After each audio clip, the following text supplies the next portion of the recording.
जगदीश यादव भैया कहते सपना पुराइब हो, मनीष भैया जी कहते साथ हम निभाइब हो।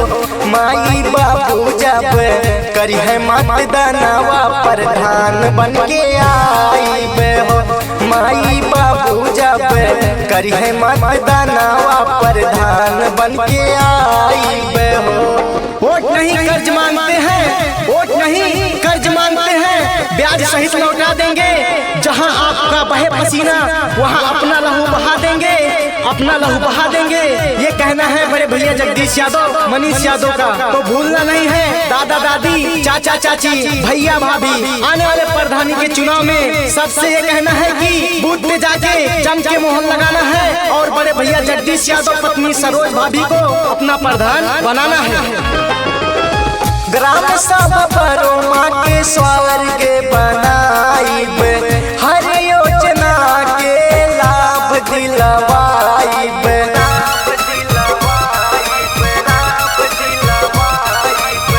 ग्राम सभा परोमा के स्वर्ग बनाइब, हर योजना के लाभ दिलवाइब।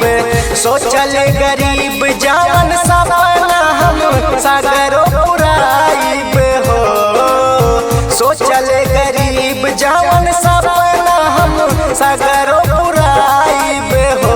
भैया भौजी जब करी है मतदानवा प्रधान बन के आइब हो, चाचा चाची जब करी है मतदानवा प्रधान बन के आइब हो। जो कोई कर न सका वो काम कर देंगे, जो कोई कर न सका वो काम कर देंगे, गरीबों का पूरा अरमान कर देंगे।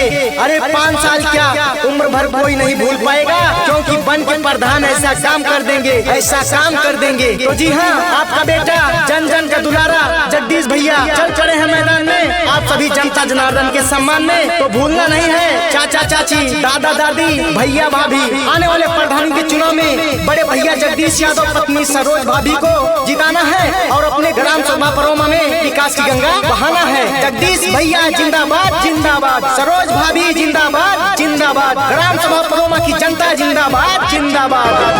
पिछड़ा गरीब के जगदीश भैया नेता, दुखियन गरीबावन के भैया है चहेता।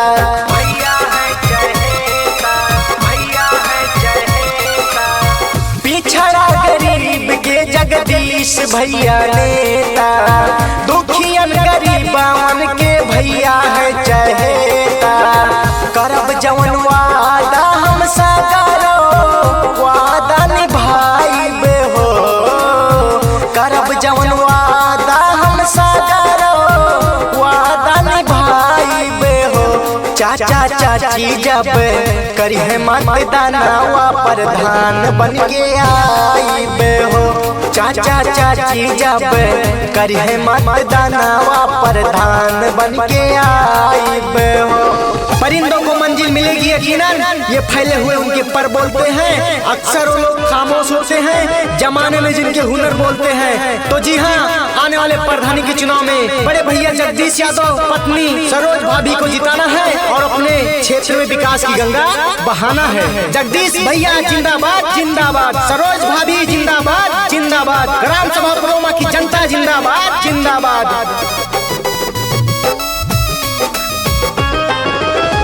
क्षेत्र के रुकल काम धारी रफ्तार हो, जगदीश भैया के जब दी है सब प्यार हो।